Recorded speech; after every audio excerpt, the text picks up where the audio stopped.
Right, so I'm Mark. I am the room MC for the afternoon for the lecture theatre. Unfortunately, Lallet couldn't make it, so what was it called? The Things to Pack for a Trip to Microservices session is unfortunately not happening because Lallet didn't get a visa in time, so I couldn't make it over the border from Dublin.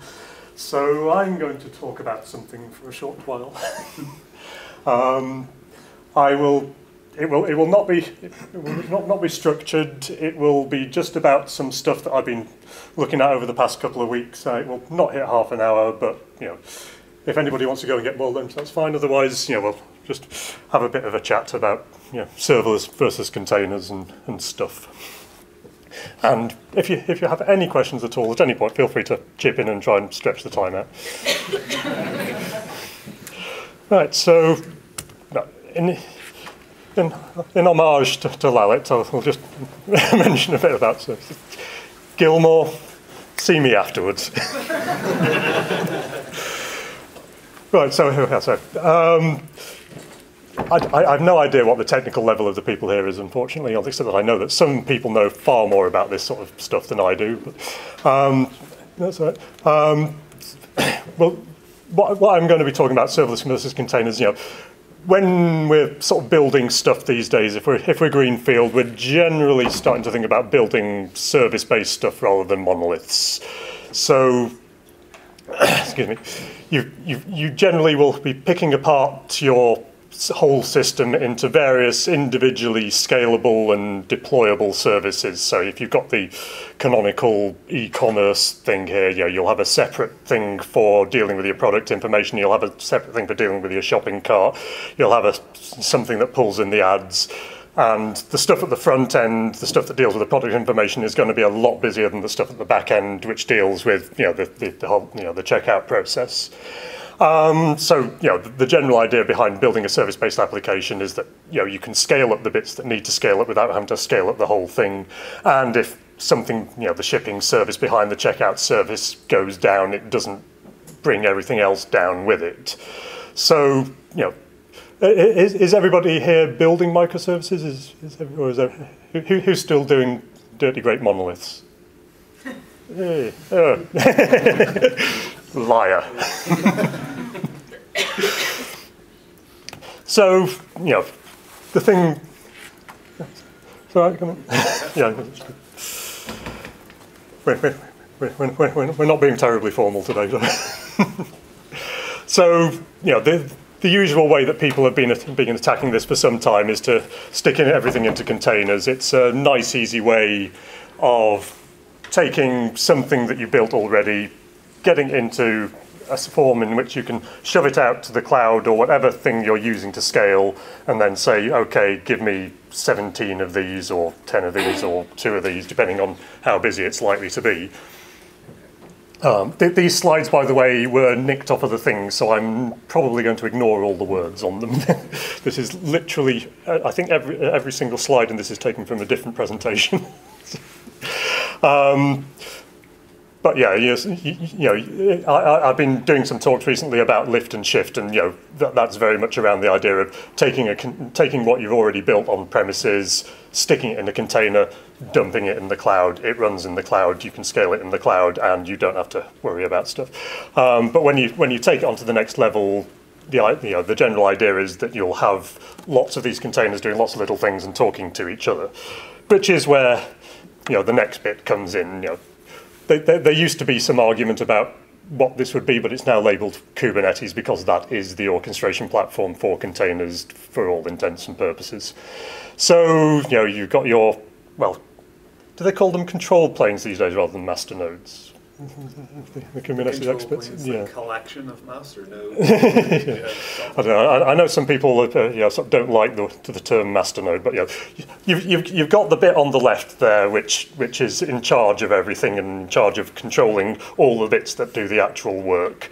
And what you can do then, you can take your containers or your groups of containers, feed those to Kubernetes, and tell it roughly what state you want it to be in terms of, I want so many of this one, so many of this one, and I want them to be able to talk to each other through these network interfaces.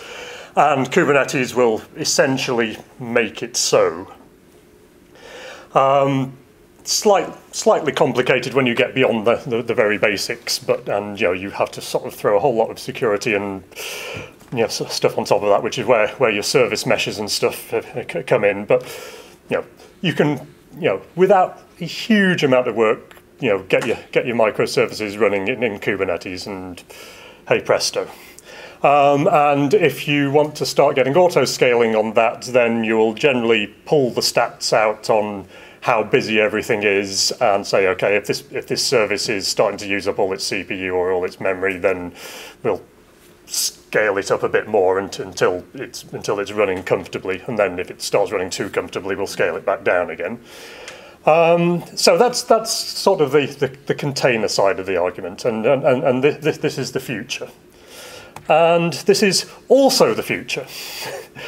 Rather than having necessarily containers talking to each other through your standard REST API calls or whatever, and just having direct network connections, you can also have all your services running in a fully event-driven manner. So when something happens, so in this particular diagram, we've got a message coming in from an IoT device, that comes in, that fires a function, sort of functions as a service. So that fires through, that will dump something in a database, and then leading off the stuff you've dumped into the database, that will then go off and poke things into service buses and queues and notifications. And although that's a fairly simple example, you can make things happen very much. When this happens, do this, make something else happen. Now, the fun thing about that is when you're running functions as a service, each of those functions runs for a very short amount of time, does whatever it needs to do, sends out messages and events to wherever else, and then goes to sleep again. And you only actually pay for the amount of time that's running. So rather than having to have this long running thing going all the time, which is running in a virtual machine node, and if you have to scale it up and down, you're waiting for virtual machines to come up and down potentially. You get this nice responsive pattern, you get a nice elastic pattern, and it's generally a lot cheaper because you're only paying for literally the amount of time that your code is running. On the other hand, it's not that great for lift and shift. You are going to have to start re-architecting as a general rule, or you're going to have to start building it from greenfield. For the lift and shift stuff, what things would containers have that are what are the main things that you lose when you go from containers to? Yeah, if you're moving from containers to events as a service, the main thing you lose is that lambdas, functions, whatever, generally are running on a platform. So you're giving it the code, it's running the code. So you literally give it a function and it runs a function. What you don't get is dependencies. So if you've got some sort of third-party thing that is supposed to generate PDF files or something like that, then a container, you just dump that in the container and call it in the container. For functions, as a general rule, that won't be part of the platform you're running on, and for sandboxing reasons, you can't just throw that up there with the function. So you're going to have to be a lot more pure about things. So this was this is where we come to the bit I was potentially talking, had come across a couple of weeks ago. Has anybody come across KEDA yet, or KEDA? It's Kubernetes event-driven auto-scaling.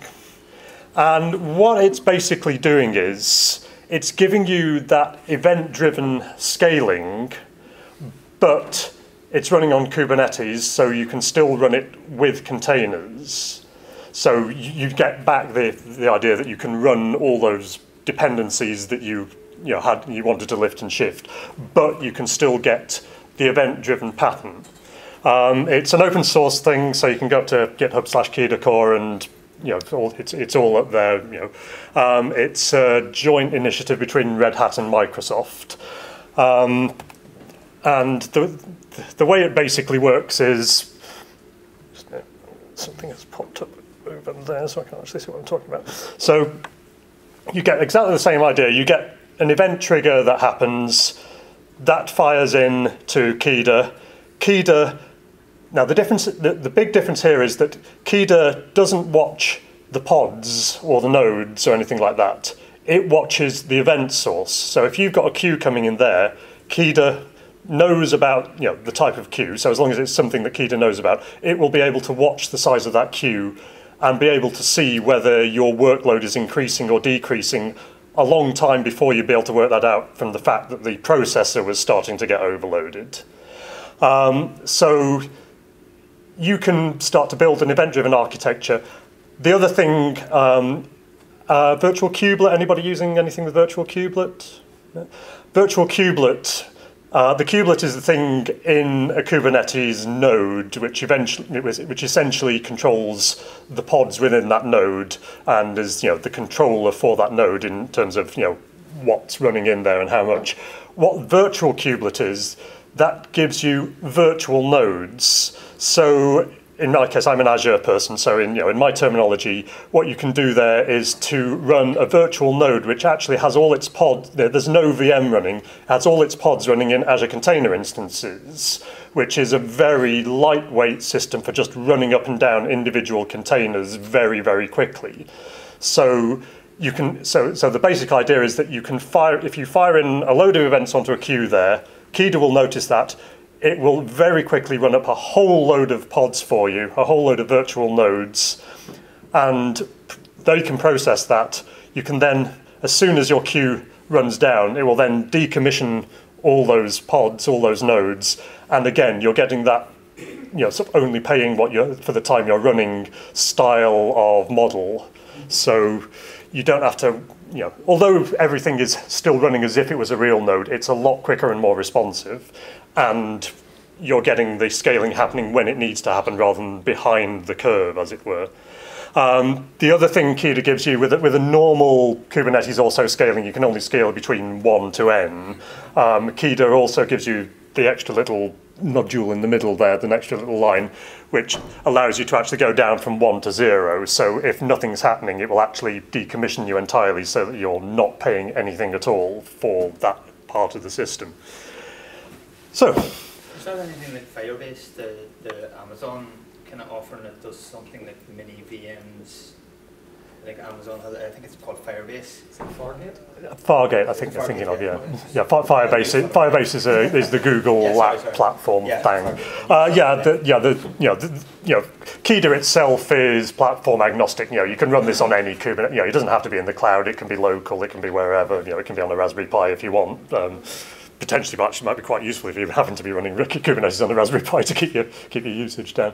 And I've no doubt that AWS have some sort of container instance virtual node thing going on as well. So you can although it's done by Microsoft and Red Hat, there's no necessity to run it on OpenShift or Azure. You can run it on anything you want that does Kubernetes. Okay.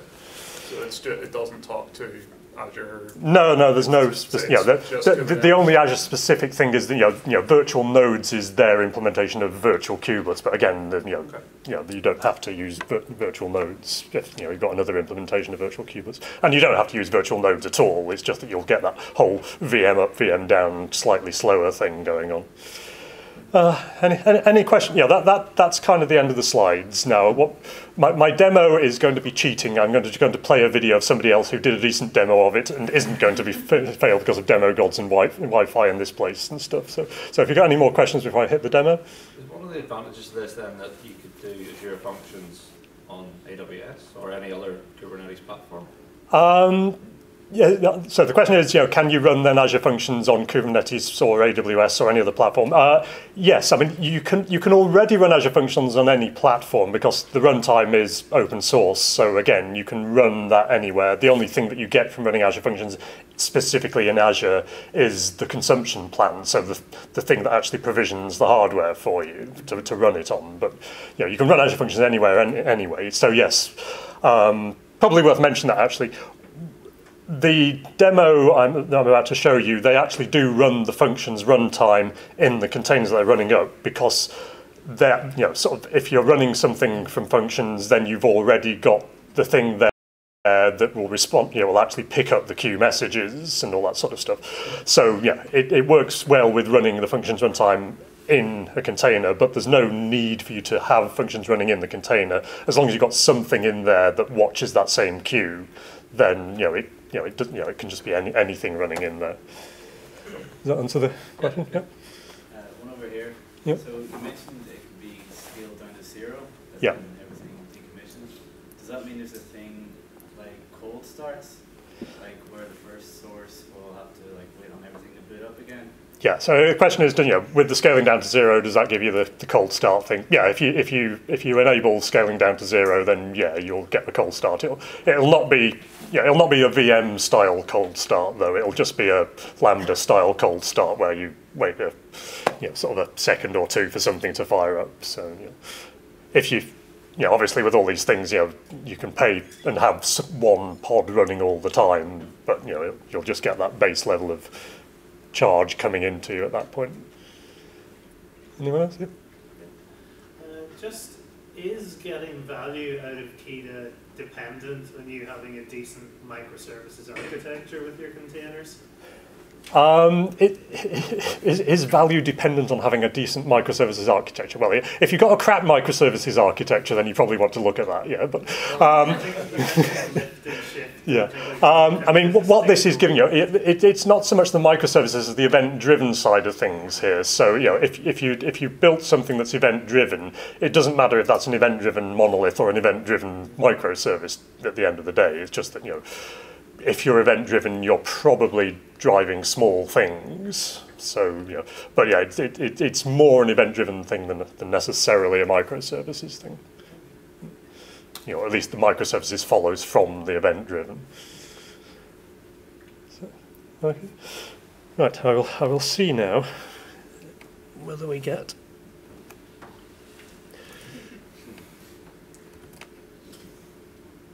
Where did I put it?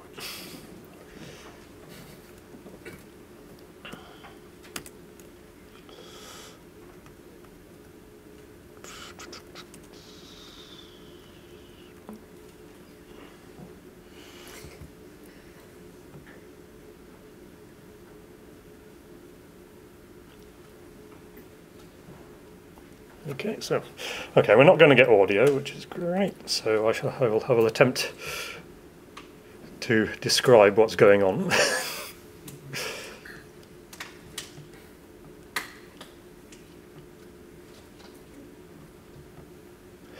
Right, so that there is, in this particular case, an Azure function, but it's running off a queue trigger, and it's going to, do not an awful lot of actual processing, but we've got a queue running, we've got a queue trigger on that. So the idea is that any time something comes into that queue, this trigger will process it by sleeping for a second. Oh,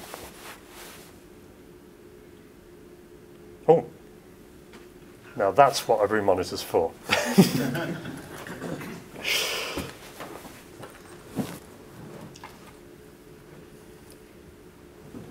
Yeah, I'm just going to see if just wondering if I actually turn this up on me.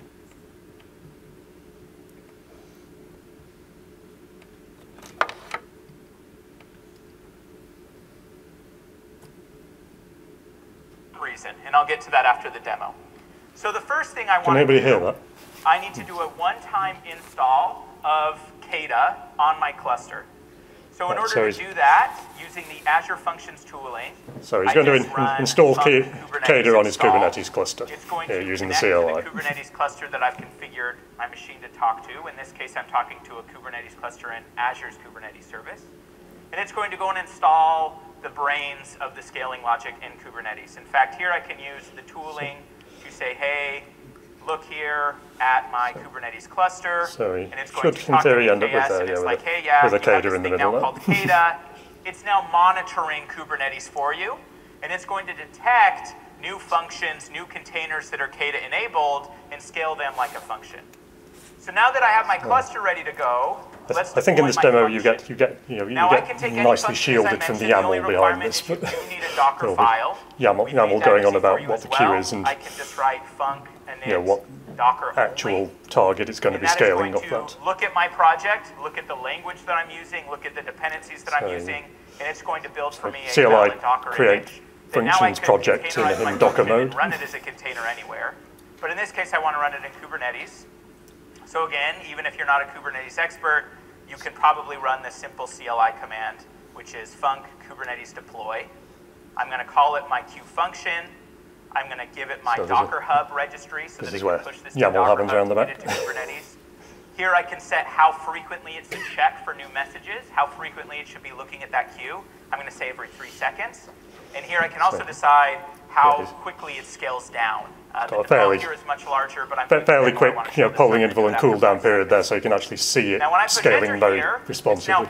In practice, you probably wouldn't have it 5 seconds. It's now pushing that to a Docker registry, which it just finished, and then it deployed a few artifacts to Kubernetes for me, so now it's ready to go.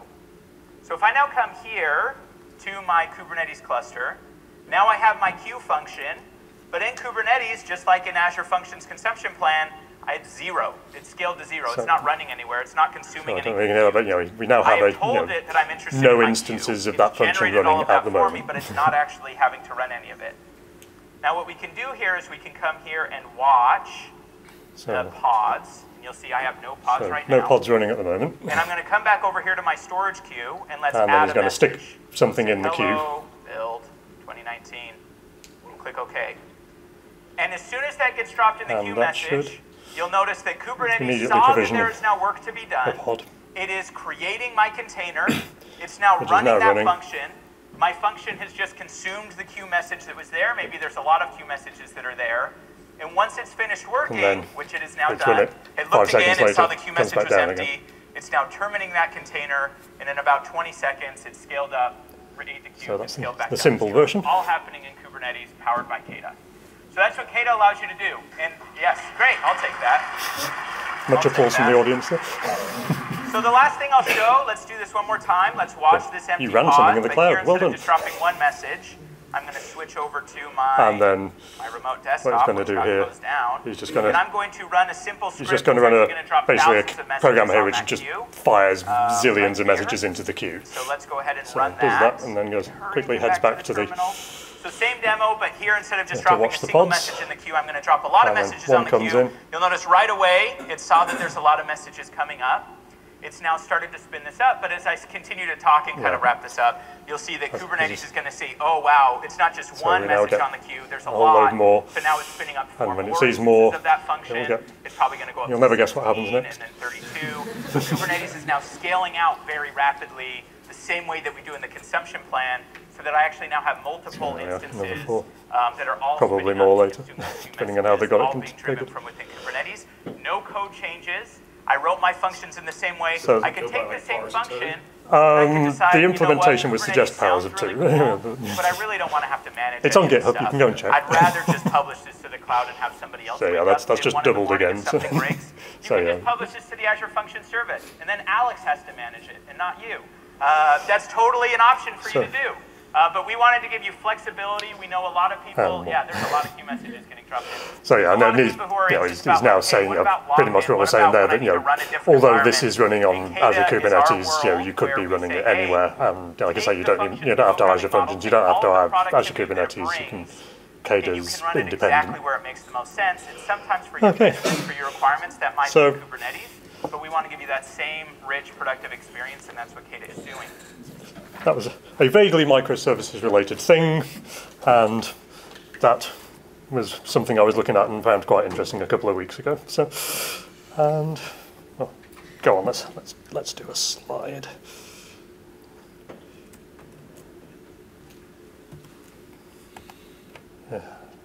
There, at the end.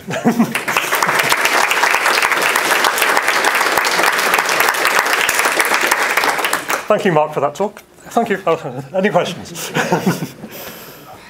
Any more questions? Or can you limit the number of instances that it spins up, or can you configure that? Can you configure the scaling? I would imagine there is a YAML in there that says, max it out at a certain amount. So just YAML files. Yeah. I've not looked too much into the weeds just yet. I'm only doing that sort of thing at the moment, but it's fun. So I think it's definitely got potential. Question: do you think this sort of technology will ultimately replace stuff that people are doing in-house or in the cloud? It's something more general, just like functional? Will that replace things that people are doing? Not for a blooming long time, no, because people, it's not easy to take something that isn't event-driven and reorganize into something that is event-driven. I think containers and standard Kubernetes will definitely be a thing for quite a long time. What I would see happening is once you've got something like this, taking the whole Kubernetes abstraction out of it entirely. They're definitely, the industry in general is heading to making Kubernetes something that the Kubernetes person manages, which may well be the cloud person manages, and you just dump code on top of the cloud. You run normal containers or you run event-driven containers, but you just give it a load of this stuff and say, run this stuff, and you scale it. You know how busy it is. You scale it for me, and then just send me the bill at the end. I think that's probably where we're headed, rather than having to run your own Kubernetes clusters necessarily. My opinion. Okay. Anyone else? Right, we'll wind up.